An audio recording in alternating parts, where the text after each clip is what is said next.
खामगांव शहर से लाखों रुपए की नकदी लेकर कार से नांदुरा की तरफ जाने वाले सराफा व्यापारी को पुलिस ने फिल्मी स्टाइल में धर दबोचा।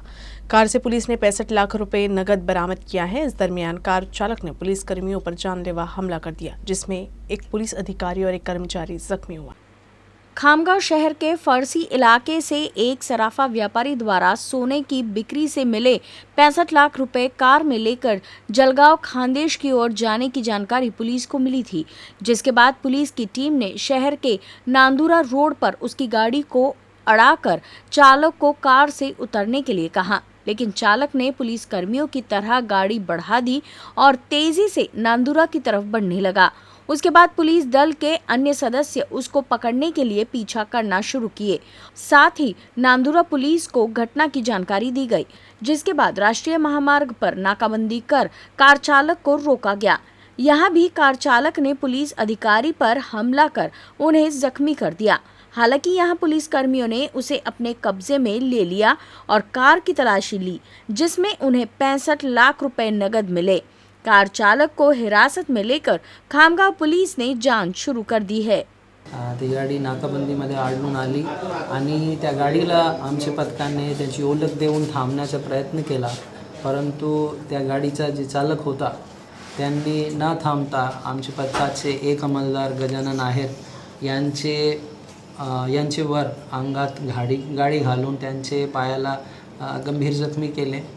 त्यानंतर आमच्या पथकाने त्या गाडीचा पाठलाग केला, तर त्याचबरोबर पुढे नांदुरा पोलीस स्टेशनची मदत घेऊन नाकाबंदी लावण्याचा प्रयत्न केला आणि नांदुरा पोलीसकडून नाकाबंदी लावण्यात आली आणि या गाडीचा पाठलाग करता करता आमच्या पथकाने त्या गाडीला नांदुराचे जवळ त्यांना ताब्यात घेण्यात आला। राज्य में सत्ता परिवर्तन का असर विकास कार्यों पर दिखने लगा है। जिला वार्षिक योजना अंतर्गत अप्रैल महीने के बाद के कार्यों को मिली शासकीय मान्यता परियोजना विभाग ने स्थगित कर दी है। इस वजह से करीब 1.25 करोड़ का काम रुका हुआ है। हर साल राज्य सरकार विविध विकास कार्यों के लिए निधि मंजूर करती है। यह निधि जिला वार्षिक योजना अंतर्गत वितरित की जाती है। निधि वितरण का नियोजन जिले के पालक मंत्री की अध्यक्षता वाली जिला नियोजन समिति करती है। निधि के लिए सरकार के विभिन्न विभागों द्वारा नियोजन समिति को प्रस्ताव भेजा जाता है, जिसके बाद समिति उस पर अपनी मुहर लगाती है। इस बीच राज्य में सत्ता परिवर्तन हो गया और नई सरकार ने महाविकास आघाड़ी सरकार के दरमियान मंजूर कार्यों पर रोक लगा दी है। वरिष्ठ समाज सेवक शंकर बाबा पापलकर की मुकबधिर 25 वर्षीय मानस कन्या दीपाली का विवाह अकोला के जिलाधिकारी के सरकारी बंगले में संपन्न हुआ। समारोह में वजर आश्रम की दिव्यांग लड़कियां और अन्य गणमान्य व्यक्ति मौजूद थे। शंकर बाबा पापलकर की मानस कन्या दीपाली की शादी 5 जुलाई को बुल्ढाना के मुकबधिर आशीष जांगिड़ से हुई। जिलाधिकारी राममूर्ति और उनकी पत्नी एस रामेश्वरी ने दीपाली का कन्यादान किया। इस शादी में जिला पुलिस अधीक्षक अरविंद चावरिया दीपाली के मामा बने थे। इससे पहले जिलाधिकारी के सरकारी निवास में हल्दी और सगाई का कार्यक्रम भी हुआ। इस मौके पर बुल्ढाना अर्बन परिवार के संस्थापक राधेश्याम चांडक, बुल्ढाना अर्बन के सीएमडी डॉक्टर सुकेश जंवर, कोमल जंवर, उप जिलाधिकारी Dhananjay Gogate, resident deputy collector Dinesh Gite, जिला निर्वाचन अधिकारी गौरी सावंत, बुल्ढाना के तहसीलदार रुपेश खंडारे मौजूद थे।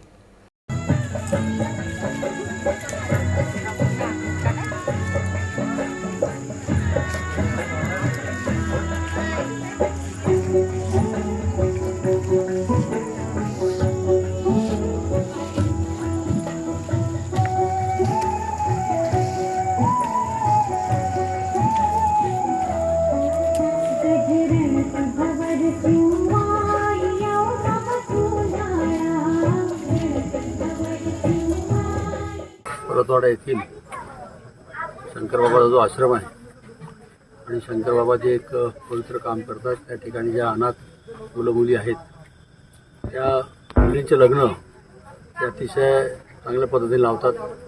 योगायोगाने ही दीपाली मूकबधीर आहे।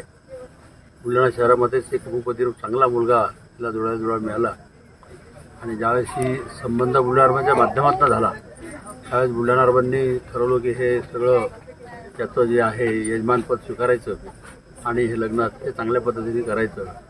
याचं समजल्याबरोबर मान्य जिल्हाधिकारी साहेब, SP साहेब DIG साहेब, कमिशनर मॅडम या सगळ्यांचे म्हणजे फोन आले की त्यांनी शुभेच्छा दिल्या आणि ते स्वतः उद्या सगळे या लग्नाला हजर राहणार आहेत. देश की स्वतंत्रता के अमृत महोत्सवी वर्ष के अवसर पर देश भर में विभिन्न कार्यक्रमों और गतिविधियों का आयोजन किया जा रहा है। अकोला के रेलवे सुरक्षा बल की ओर से सांस्कृतिक कार्यक्रम का आयोजन किया गया। कार्यक्रम का आनंद स्टेशन पर मौजूद यात्रियों और नागरिकों ने लिया। इस आयोजन में रेलवे सुरक्षा बल का बैंड आकर्षण का केंद्र बना। आज़ादी के अमृत महोत्सव को लेकर देश भर में देशभक्ति पर आधारित सांस्कृतिक कार्यक्रमों की योजनाओं का सिलसिला जारी है। इसी कड़ी में मध्य रेलवे के भुसावल रेल मंडल अंतर्गत आने वाले अकोला रेलवे स्टेशन पर आरपीएफ की ओर से कार्यक्रम का आयोजन किया गया, जिसकी अध्यक्षता स्टेशन प्रबंधक AS नांदुरकर ने की है। इस अवसर पर मुख्य वाणिज्य निरीक्षक मोहम्मद यामीन अंसारी, अकोला आरपीएफ निरीक्षक मोहम्मद यूनिस खान, GRP की NPI अर्चना गाड़वे आदि मंच पे उपस्थित थे। आरपीएफ निरीक्षक मोहम्मद यूनिस खान ने कार्यक्रम के उद्देश्य पर विस्तृत रोशनी डाली। इस दौरान आरपीएफ द्वारा रेल यात्रा के दौरान उपलब्ध कराई जाने वाली सेवाओं पर आधारित लघु फिल्म वाहन पर लगी स्क्रीन पर दिखाई गई। इस मौके पर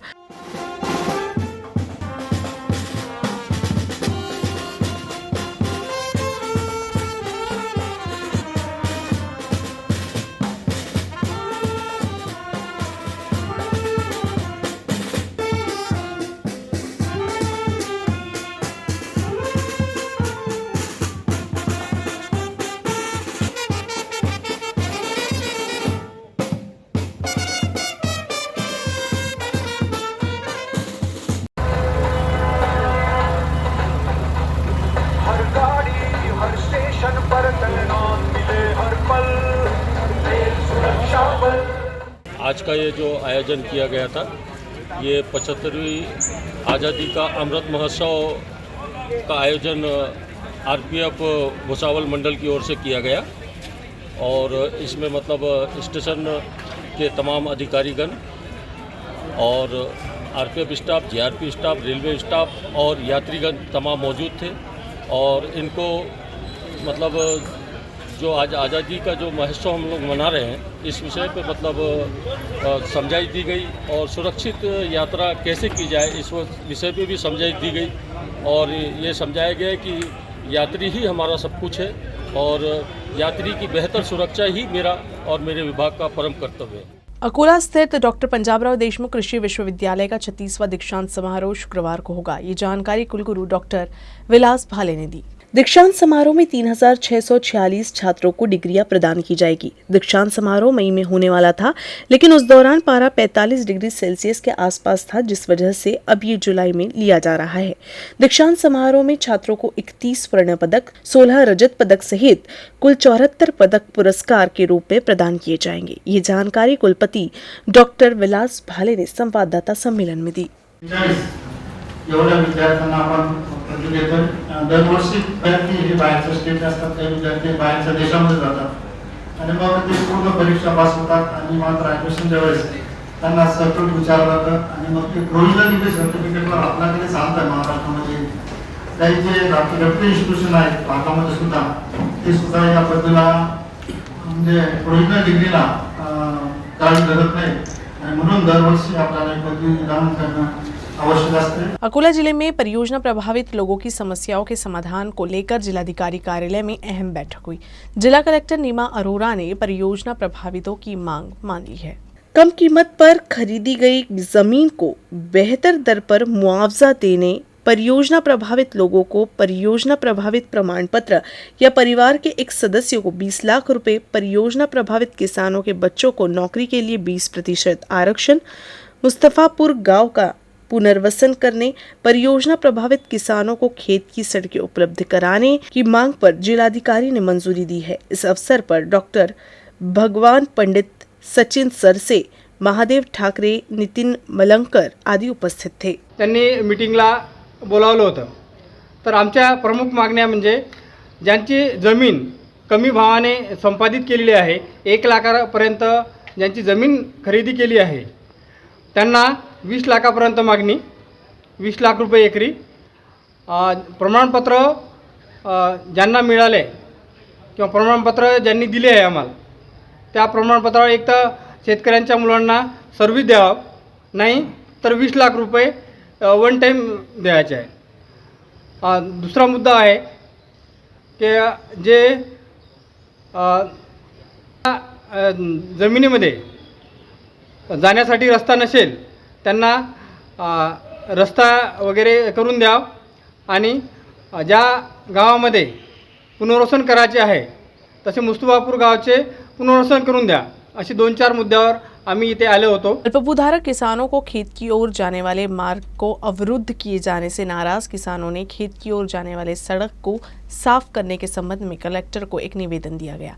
निवेदन में किसानों से सड़क साफ नहीं होने पर कलेक्टर कार्यालय के सामने अनिश्चितकालीन आमरण अनशन की चेतावनी दी है.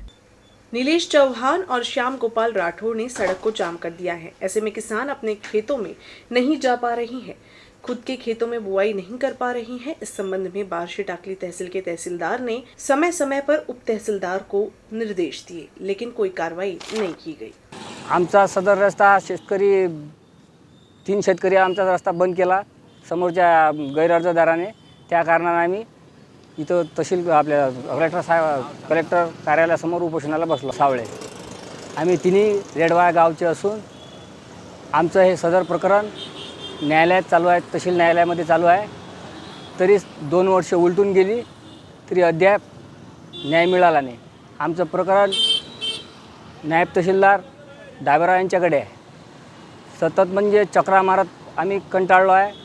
तरी गेली 2 वर्ष अधिक उलटून होऊन बी तरीही या तारखेला न्याय देतो, त्या तारखेला न्याय देतो, सतत चक्रा मारू कंटाळलो.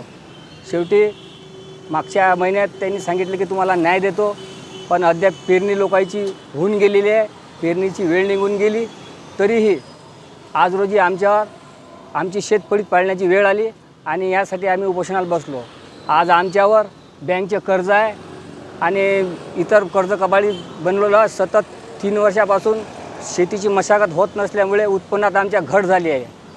तरीही आम्ही आतापर्यंत धीर पकडली आणि आज न्याय मिळते आणि उद्या न्याय मिळेल याची प्रतीक्षा करत आहोत. महाराष्ट्र सरकार द्वारा महाराष्ट्र काउंसिल ऑफ एक्यूपेंचर द्वारा मान्यता प्राप्त एक्यूपेंचर चिकित्सकों को अनधिकृत डॉक्टरों की सूची से बाहर रखा जाना चाहिए. उन्हें फर्जी डॉक्टर बोलकर कार्रवाई नहीं की जाए.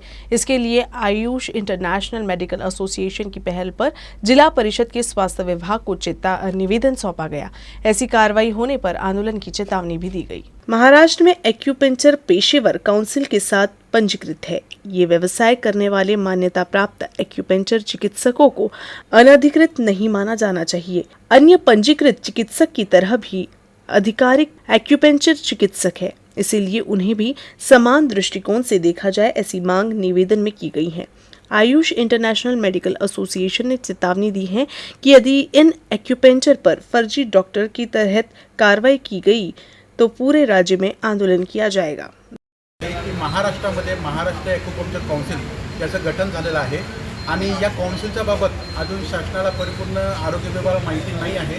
त्याबाबत आम्ही शासनाला त्याबद्दल माहिती देण्यासाठी आणि ॲक्युपंक्चरबाबत थोडी माहिती अजून त्या व्यतिरिक्त अजून माहिती देण्यासाठी आम्ही इथं सगळेजण एकत्र आलो आहोत.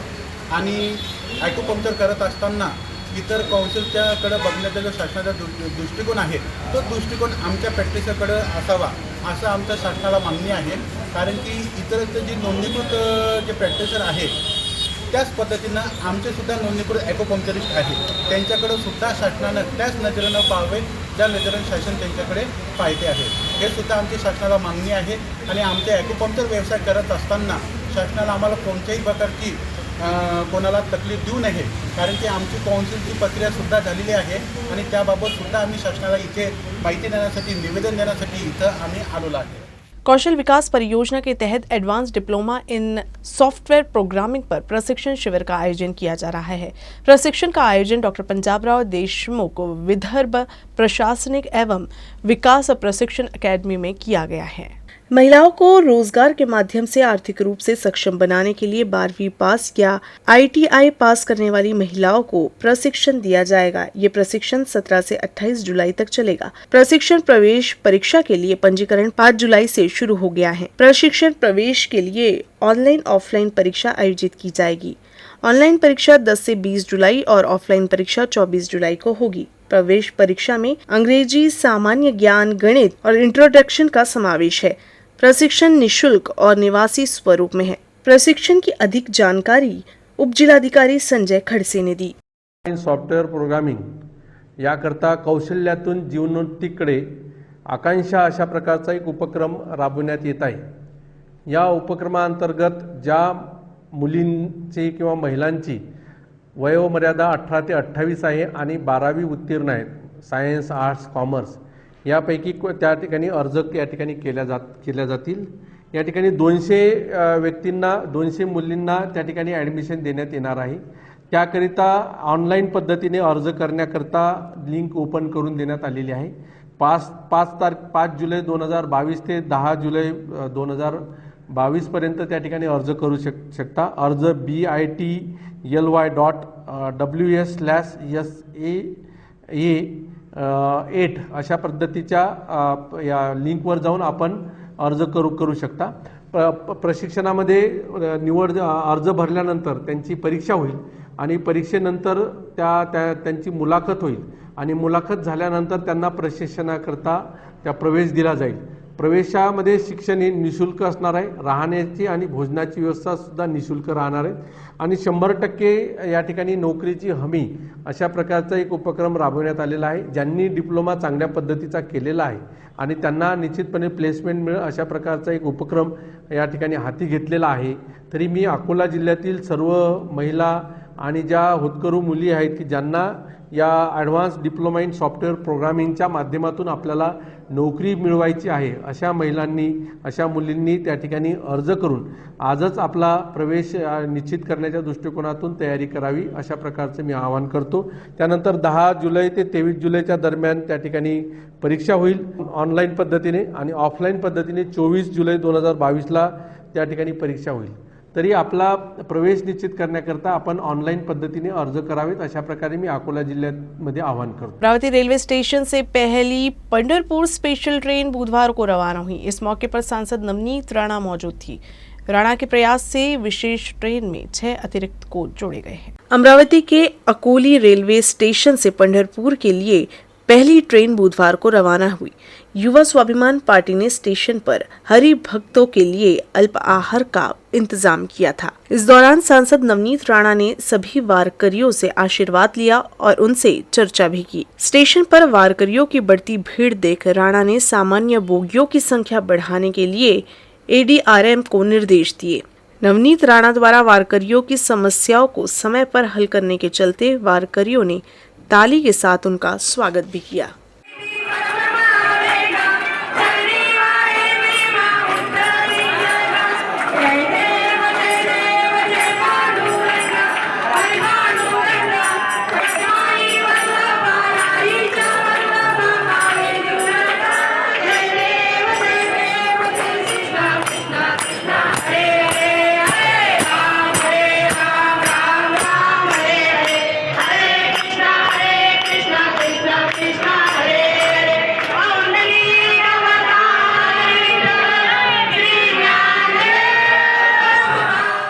न्यूज रूम से बस इतना ही। खबरों का सिलसिला यूं ही चलता रहेगा। आप देखते रहिएगा UCN न्यूज अकोला।